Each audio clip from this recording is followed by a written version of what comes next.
Nah, sudah? Sudah, Bu. Selanjutnya ketua kelas mohon untuk mempersiapkan kelasnya terlebih dahulu ya.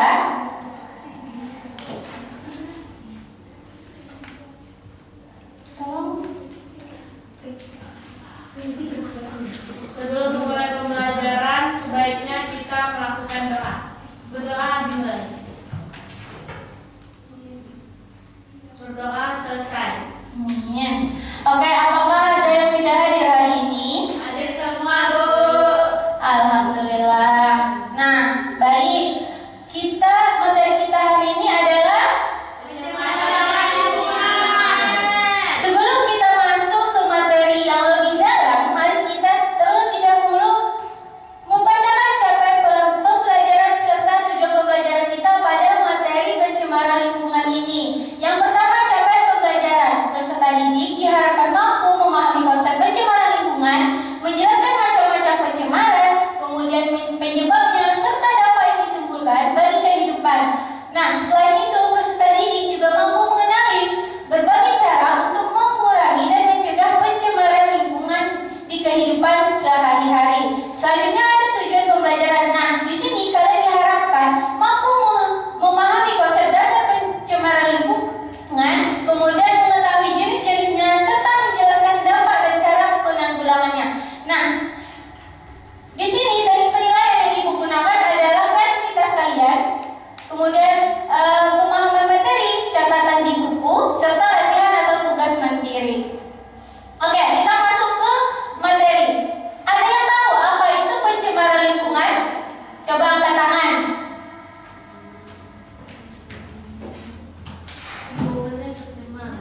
Boleh ya?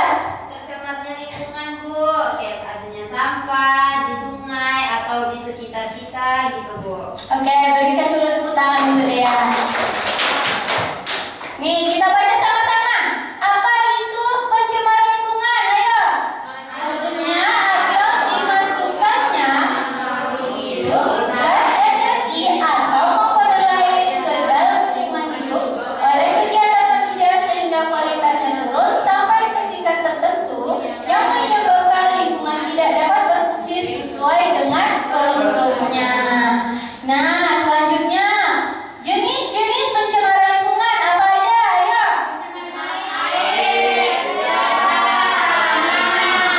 Oke. Yang pertama, ini gambar apa?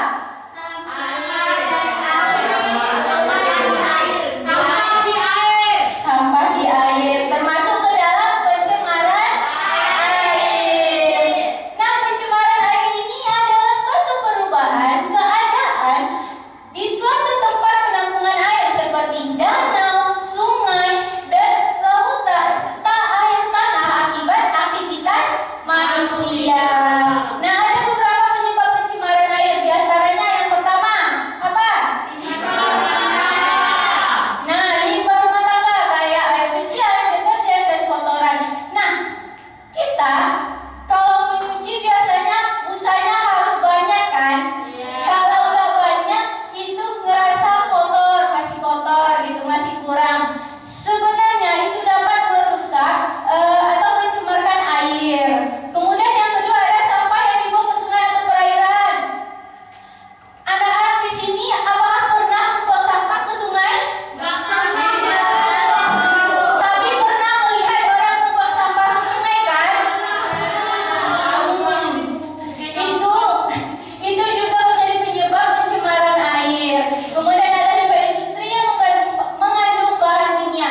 Kadang ada industri yang nakal yang tidak mau mengelola limbahnya seperti semestinya dan dia malah membuang ke sungai gitu, sehingga sungai menjadi tercemar. Kemudian penggunaan pupuk dan pestisida berlebihan di pertanian. Kemudian ada limbah peternakan dan kotoran. Siapa yang mau minum air yang sudah tercemar kotoran? Gak ada kan? Nah, kemudian ada tumpahan minyak di laut atau perairan. Nah, tumpahan minyak ini biasanya terjadi di laut itu karena kebocoran di kapal ataupun emang sengaja dibuang gitu. Selanjutnya ada kegiatan pertambangan yang menghasilkan bahan limbah beracun. Nah,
mengganggu estetika dan kenyamanan atau merusak properti. Nah, iya.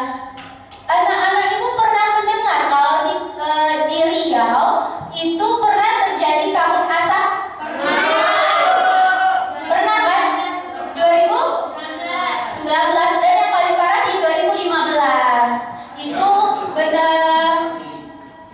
benar-benar membuat aktivitas kita menjadi terhambat. Oke. Kemudian yang kedua, selanjutnya penyebab pencemaran udara. Yang pertama ada emisi kendaraan bermotor, asap di mobil dan motor. Ya, Bu. Nah, anak-anak kan pernah pasti ke sekolah itu lewat jalan raya kan. Nah, di situ banyak kendaraan-kendaraan yang mungkin berasap. Nah, itu membuat kita jadi sesak kan. Iya. Kemudian ada asap dari pabrik atau kegiatan industri. Industri ini juga lagi-lagi menjadi penyebab pencemaran udara. Kemudian pembakaran sampah secara terbuka. Kalau seandainya kita membakar sampah nih dalam jumlah yang besar, itu otomatis akan mengganggu kita semua kan? Iya. Kemudian kebakaran hutan dan lahan. Nah, kebakaran hutan dan lahan inilah yang menjadi akibat terjadinya kabut asap di Riau. Oke. Nah, penggunaan bahan bakar fosil, transportasi seperti kereta api itu biasanya menggunakan batu bara. Cuma sekarang kan udah canggih kan, udah ada yang menggunakan listrik gitu. Kemudian asap rokok. Nah, asap rokok nih, kalau seandainya ada seseorang yang merokok nih di dekat kita, itu juga bikin kita jadi batuk kan, sesak nafas. Walaupun ruang lingkupnya tidak besar, tapi kalau orang sekitar terdampak oleh asap rokok. Kemudian ada aktivitas rumah tangga. Selanjutnya ada dampak-dampak dari pencemaran udara. Yang pertama ada gangguan pernapasan, pemanasan global, kerusakan lapisan ozon. Nah,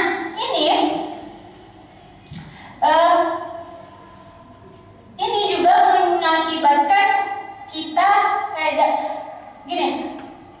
pemanasan global ini mengakibatkan panas di kita. Nah, itu apalagi ini bukan baru juga lumayan panas kan? Lumayan panas. Iya, oke. Selanjutnya ada ini apa? Asap pabrik. Tanah, asap. Oke. Ini merupakan pencemaran tanah.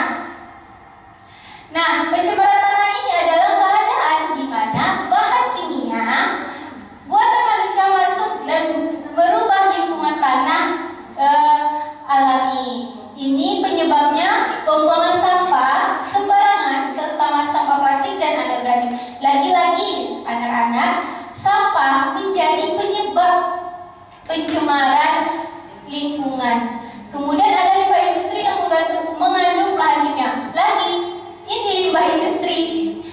Industri yang nakal tidak mau mengelola bahan kimianya. Ini dapat merusak keadaan tanah serta lingkungan lainnya. Kemudian penggunaan pestisida dan pupuk kimia secara berlebihan, limbah dari kegiatan pertambangan, kemudian tumpahan minyak atau bahan bakar tidak hanya di laut tetapi juga di tanah. Kalau seandainya tumpahan minyak ini di tanah, maka tumbuhan akan sulit untuk tumbuh dan berkembang. Limbah elektronik seperti baterai. Nah, pernah dengar kan kalau baterai ini cukup berbahaya? Oke. Sampai sini ada yang ingin ditanyakan? Tidak, Bu. Paham semuanya? Oke, kita masuk ke upaya penanggulangan pencemaran lingkungan. Yang pertama adalah baik. Kemudian Mengurangi penggunaan bahan kimia berbahaya. kemudian Mengurangi polusi udara.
mari kita membuat kesimpulan. Sebelum kita akhiri pembelajaran ini, boleh bantu Ibu untuk menyimpulkan terlebih dahulu tentang pencemaran lingkungan ini. Ayo, ada yang mau? Angkat tangan.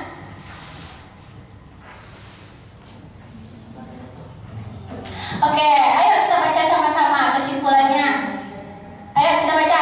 Pencemaran lingkungan adalah masuknya zat atau energi air, udara, tanah yang menurunkan kualitas lingkungan akibat aktivitas manusia.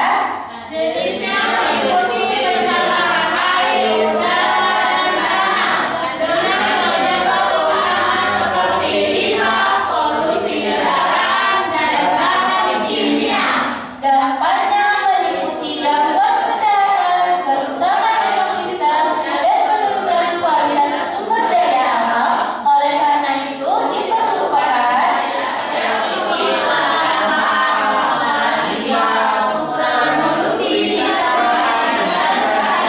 Untuk menjaga lingkungan agar tetap sehat dan berkelanjutan. Oke, nah Ibu ada sedikit yang ingin Ibu tanyakan nih. Terakhir sebelum kita keluar. Kalau seandainya kita tidak menjaga lingkungan nih, lingkungan sekitar kita, apa yang akan terjadi? Coba angkat tangan satu orang. Kalau kita nggak menjaga ke lingkungan, apa? Boleh, Rizka? Banyak terjadi pencemaran, Bu, entah itu pencemaran air, pencemaran tanah, pencemaran udara. Jadi kita pun juga tidak sehat. Iya, bertepuk tangan dulu. Oke, boleh ini materi kita sampai di sini saja ya. Sampai sebelumnya tolong ketua kelas berdoa dulu. Baiklah, kawan-kawan semua, sebelum kita mengakhiri pembelajaran hari ini, marilah kita berdoa. Berdoa beras bersama. Oke, Ibu harap anak-anak semua menjadi penyelamat bumi untuk kelangsungan kita ke depannya. Amin. Ibu akhiri, assalamualaikum warahmatullahi wabarakatuh. Sampai jumpa minggu depan.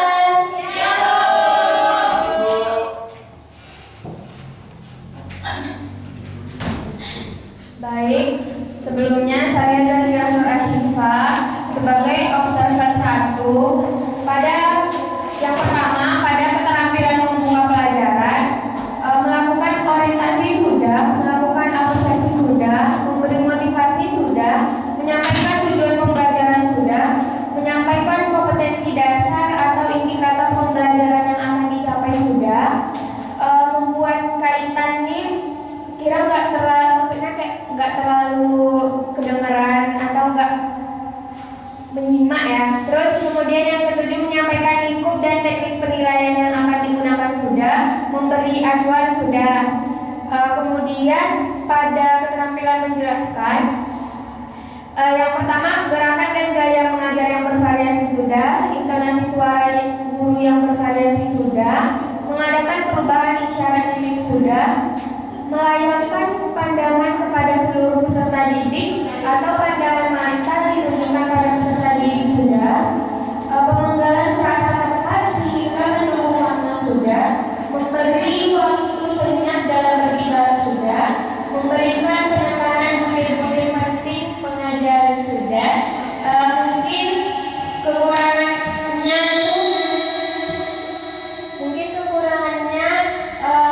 menjelaskannya lumayan terlalu cepat. Kemudian yang ketiga ada keterampilan menuntut pembelajaran.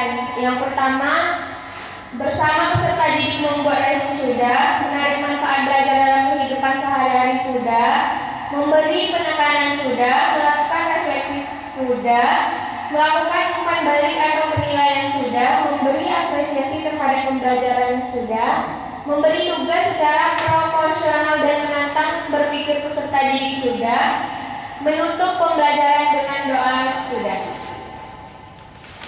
Baik, terima kasih. Saya Elsa Safitri selaku observer 2. Yang pertama ada keterampilan membuka pelajaran, melakukan orientasi sudah, melakukan apresiasi sudah, memberi motivasi sudah, menyampaikan tujuan pembelajaran sudah, menyampaikan kompetensi dasar sudah, membuat kaitan mungkin sudah tapi kurang nampak, menyampaikan lingkup dan teknik penilaian sudah, memberi acuan sudah. Yang kedua yaitu keterampilan menjelaskan, gerakan dan gaya mengajar yang bervariasi sudah, intonasi suara guru yang bervariasi sudah, mengadakan perubahan isyarat atau mimik sudah, melayangkan pandangan kepada seluruh peserta didik sudah, pemenggalan frasa tepat sehingga mendukung makna sudah, memberi waktu senyap dalam berbicara sudah, memberikan penekanan butir-butir penting pengajaran sudah. Mungkin kelemahannya itu tadi saat menjelaskan agak cepat. Yang ketiga yaitu menutup pembelajaran. Yang pertama, bersama peserta didik membuat resum sudah, menarik manfaat belajar dalam kehidupan sehari-hari sudah, memberi penekanan sudah, melakukan refleksi sudah, melakukan umpan balik atau penilaian sudah, memberi apresiasi terhadap pembelajaran sudah, memberi tugas secara proporsional dan menantang berpikir peserta didik sudah, menutup pembelajaran dengan doa sudah. Sekian, terima kasih. Baik, terima kasih untuk observer 1 dan 2. Semoga komentarnya ini menjadi refleksi diri saya lagi ke depannya. Terima kasih banyak.